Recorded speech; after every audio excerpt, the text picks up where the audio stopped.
Welcome to the CSSH 2021-2022 Driver and Attendant Training Show. This video is intended for new volunteers who want to volunteer as a van driver or a van attendant this year in order to bring homeless guests into the shelter, or for those who have volunteered to be a van driver or attendant in past years and feel that a little memory refreshing would be useful. If this is the first year that you have decided to volunteer, you will also need to watch the CSSH Volunteer Training 2021-2022 video for new volunteers and complete the accompanying process. As a previous volunteer, you should be receiving an email from CSSH telling you how to submit the information required to allow you to volunteer. What you will learn from this video are the COVID precautions intended to keep you and your guests safe, how the van will operate to pick up and drop off passengers staying in the shelter, what to do in an emergency. On the same CSSH webpage where you found this training slideshow, you should also find a video describing how to use the CSSH Volunteer Hub to volunteer if you're unsure how to volunteer. In order to enable CSSH to complete your authorization to drive, the following steps must be completed if you are a new volunteer. Watch the appropriate training videos. Download the annual driver certification form from the CSS webpage, fill it out, and email it in. The following COVID safety precautions are in place. A sneeze guard is in place between passenger and driver compartments. Driver and attendant must wear a face mask, and it is strongly recommended that they wear gloves. Hand sanitizer will be available in the driver compartment. All passengers will be issued a new mask as he or she enters the van. This mask must be worn to cover mouth and nose while in the van. If there's any problem with the guest wearing the mask, they can be warned that failure to wear the mask can result in expulsion from the shelter, and their name should be reported to the shelter leader in the shelter. Seats and all hard surfaces must be cleaned after each morning and evening run. The van can hold a maximum of 9 passengers, 2 in each of the front 3 seats and 3 in the back seat. Any passenger luggage must be held in the passenger's lap or under his feet. A problem with excess luggage should be reported to the shelter manager. On the date you have volunteered to either drive or be an attendant, you should get a reminder email from CSSH. Among other things, it will show the route that you're driving, although that route is also included in the van. It will tell you when you need to be to the van to start. It will also give you a volunteer roster, which you will need in case your partner does not show up. The driver responsibilities include arriving at the time specified in the reminder email. First thing you should do is walk around the van, check that the tires are filled and for any damage. Unlock the key guard and remove the key. There will be information following in the slideshow to show you how to do that. Unlock and start the van, clear off windows if needed, adjust the seat and the mirrors. That information will also be included later in this slideshow. Lower the window and remove the key guard. Make sure headlights are on. Fill out the mileage log.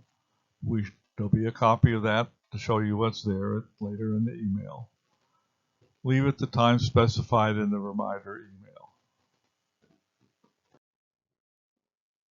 These are attendant responsibilities. Arrive at the time specified in the reminder email. For an aid trip, go into the shelter to find out how many passengers are taking each trip. Remind the driver when it is time to leave.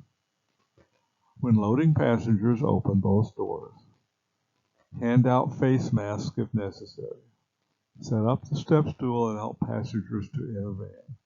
Put the step stool back in the van and close the door. Fill out the van pickup register. After arriving, if it's a trip that is required, in which you arrive at the shelter, help passengers out of the van using similar procedures. There are several things you'll need to do after you complete each trip. Before turning off the van, lower the window and reinstall the key guard in the window. Turn off the headlights, turn off the van. Driver and attendant must clean the seats and all hard surfaces. After the PM trip, you have to check supplies. If any are needed, go into the shelter to get needed supplies. Lock the van, replace key and key guard. Make sure all doors are locked and the headlights are off. Do not lock the key in the van. If your partner isn't there when you show up to drive or attend the van, the first thing to do is to check the roster from the reminder email for the name and phone number. Call a missing volunteer. If no one answers, decide if you are willing to do the run by yourself. If you're uncomfortable doing that and continue to be unable to contact your partner, call the emergency number from the reminder email or from the van. While acting as an attendant, it is important that the driver turn off the engine and remove the key before any exiting of the van. If the last time you drove was year before last, you'll find that there are a few changes. There are fewer stops. There's no waiting time at any stop. All guests in Doylestown must walk to St. Paul's. If you drove last year, you'll find that there are no significant changes in what you did last year. We are back to 4 churches. We no longer have Trinity. Our Lady of Guadalupe has replaced it. All 4 run trips to and from Walmart. The first 2, Neshaminy and Our Lady of Guadalupe, run trips to and from Wendy's. Because of the hill, Doylestown Presbyterian runs a trip to Wendy's for pickup, but there is no service in the morning. St. Paul's is walk-up for all Doylestown guests. Be sure to check the route guidance so that you can know when and where you need to be. This shows the van number and the key guard. This shows van number 1. The van you will normally be using is van number 2. If you'll be using van number 1, it should say so in the reminder email. The next slide will show you how to open the key guard. This shows how to retrieve the key out of the key guard. The first thing to do is to pull down the weather cover. You may find that there is no weather cover. You may also find that there's a plastic bag over the key guard. We have learned in past years that these covers sometimes freeze if they get wet, so that's the purpose of the plastic cover. If there is a plastic bag over the key guard, please replace that bag when you leave the van. To open the key guard, the first thing to do is to pull down or push button A. The next thing to do is to push buttons B, C, D, and E. It almost doesn't matter which order you push those buttons in. The final step is to pull down on lever F. That should open the key guard. If it doesn't, repeat the sequence and try again. Locking the key back in the key guard is a very similar process. Put the key back in the key vault and close the keypad as much as it will close. You should hear a click when it closes. Pull down button A at the bottom of the pad. Push buttons B, C, D, and E, and then pull on button F. Push the keypad until it clicks. Make sure it is tightly closed.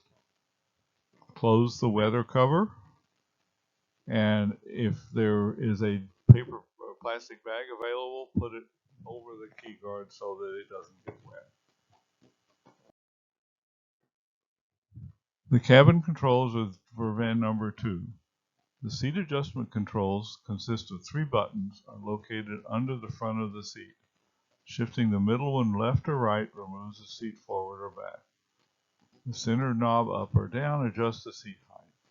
Use the left or right levers to lower the front or rear of the seat cushions. There is also a picture on the dash which repeats these instructions. The headlights are controlled by a knob on the left end of the dashboard. Normally leave it in the auto setting. Control the positions of the side view mirror by adjusting the mirrors, not the mount. The temperature controls for the passenger cabin are above the rearview mirror.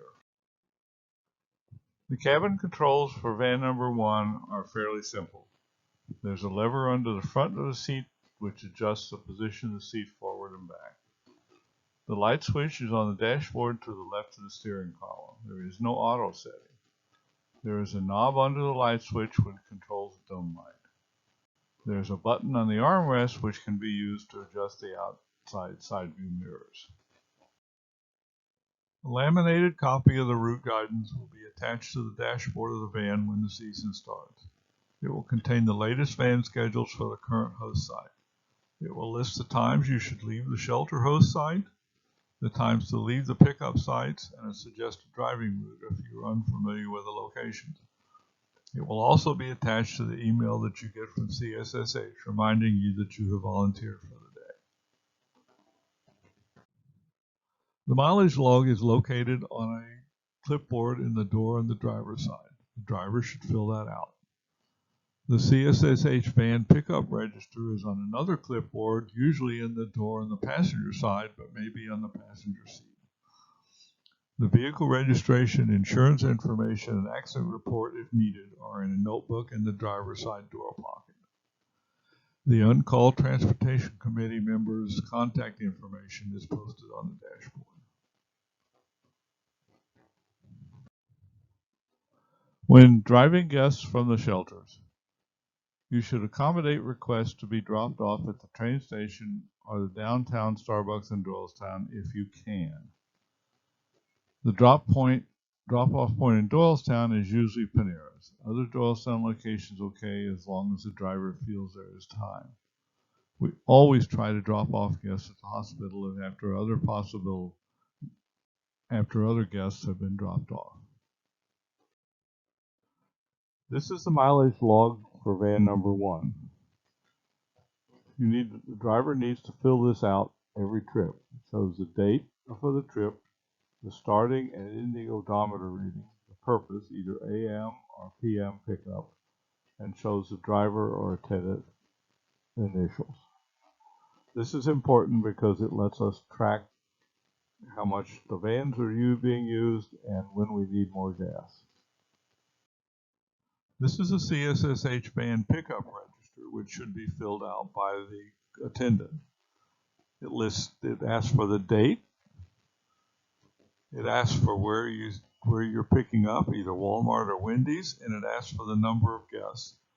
This is used when we track the number of guests and with how effective it is for the stops we're using. A quick summary of trip preparations. Arrive on time, prepare the van, leave on time. In summary, for the PM run, the arrival time at the van is in the reminder email. The departure time is in the route guidance and also in the reminder email. Both of these times will vary based on the specific host site. Evening drivers need to restock the van at the end of their run and empty the trash basket. The summary for the AM run. The arrival time at the van is in the reminder email that you will receive. The departure time is in the route guidance. Both of these times will vary based on the specific host site. While waiting for the van to warm up, check in the shelter to get a count of the number of guests needing a ride to each of the drop-off points. This may affect whether 1 or 2 runs will be needed. When you finish each trip, return to the shelter. If it's a pickup, unload the van. Check if an additional run is required, either because there's an additional stop or because you have more people to deliver.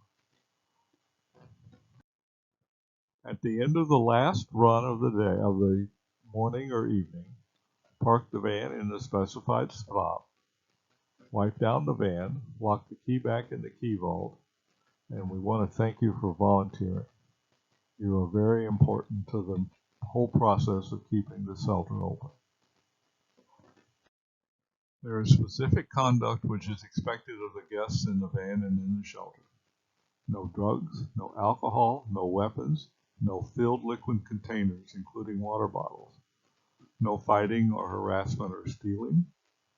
No profanity or changing seats in the van. No smoking in the van or inside the shelter. Any violations of these regulations should be reported to the people in the shelter. There are several reasons why you need to call one of the CSH Transportation Committee on-call members. If there's an accident, call 911 and let them know the situation. Multiple or single vehicle, number of occupants, and if it even looks like someone may be injured. Call the CSSH Transportation Committee member on call and explain the situation. The registration, insurance information, and an accident report form are in a notebook on the driver's side door. Take plenty of pictures of any damage to all include vehicles, including the license plate of any other vehicles.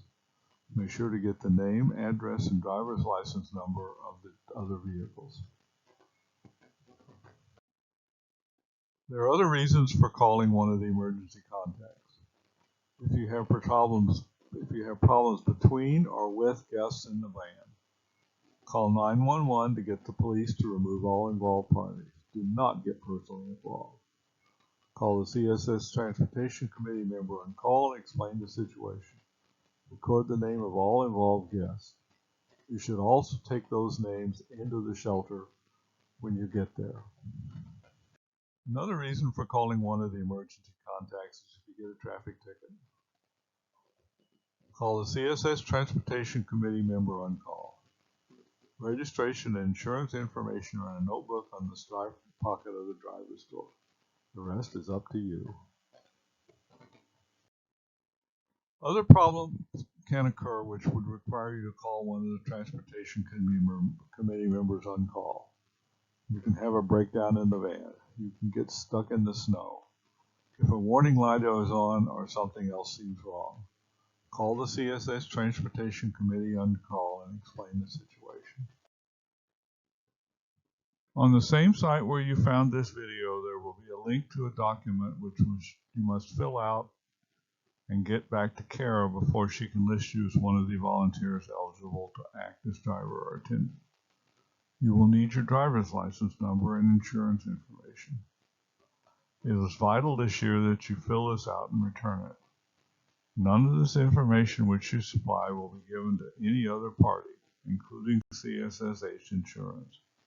It is enough for us to know that you are insurable. While driving, you are covered by insurance from CSSH. If anybody has any questions about volunteering to be a driver or an attendant, there should be a FAQ on the same website where you accessed the training video.